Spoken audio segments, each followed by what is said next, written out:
Le parcours d'un Français d'origine russe nous a été livré par Alexandre Mourantsev dans son roman autobiographique 60 ans pour réaliser un rêve. Dans son interview, il va nous parler de 3 sujets: la genèse du livre, le parcours de vie et l'intégration.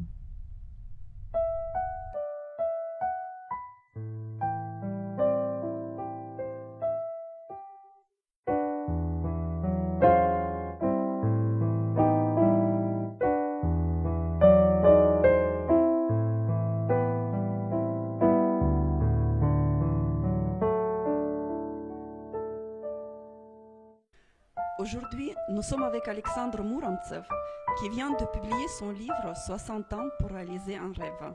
Ce roman autobiographique parle de sa vie constituée, entre autres, d'aller-retour entre 2 cultures. À travers son histoire personnelle, à la fois particulière et universelle, Alexandre Mourantsev invite le lecteur à parcourir le XXe siècle entre la France et l'Union soviétique. Alexandre, vous n'êtes pas écrivain et pourtant, vous avez écrit un livre qui s'adresse à plusieurs générations. Il parle en effet de notre rapport au monde, de nos choix et des conséquences de nos actes, de l'identité, des racines, bref, des choses universelles. Pourquoi et comment vous est venue l'idée d'écrire ce livre? L'idée m'est venue après avoir fait plusieurs séjours en France. Lorsque je venais, je rencontrais des amis qui m'y ont fait penser. Ils m'ont persuadé que le récit que j'en faisais pouvait intéresser non seulement mes proches, mais également de nombreuses personnes ne me connaissant pas.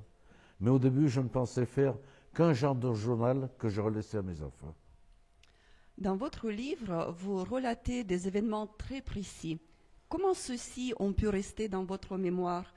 Avez-vous pris des notes durant votre vie? Oui, parce que tout ce que j'ai vécu ne peut être oublié. Certains détails peuvent disparaître de la mémoire, mais pas le principal. Je me souviens que dans le camp où nous allions travailler, c'était mon 3e camp, je m'étais confectionné un petit carnet avec le peu que j'avais réussi à récupérer dans les caisses contenant les machines à revente d'Allemagne. Mais j'ai vite abandonné cette idée qui était très dangereuse là où je me trouvais. Et j'ai essayé de tout garder en mémoire.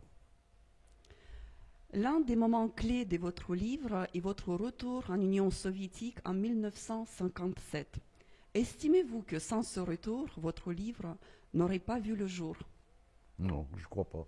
Je crois que si je n'étais pas retourné en Russie, en Union soviétique, je n'aurais jamais écrit ce livre. C'est au cours et à la suite de ce retour que ma vie s'est remplie d'événements qui sont restés ces nombreux souvenirs que je décris dans ce livre. Votre livre est-il seulement un moment autobiographique ou peut-être une incitation pour chacun à parler de ses expériences de vie? Oui, à mon avis, c'est un roman autobiographique qui pourrait inciter des personnes ayant vécu comme moi des moments peu ordinaires à les décrire comme je l'ai fait.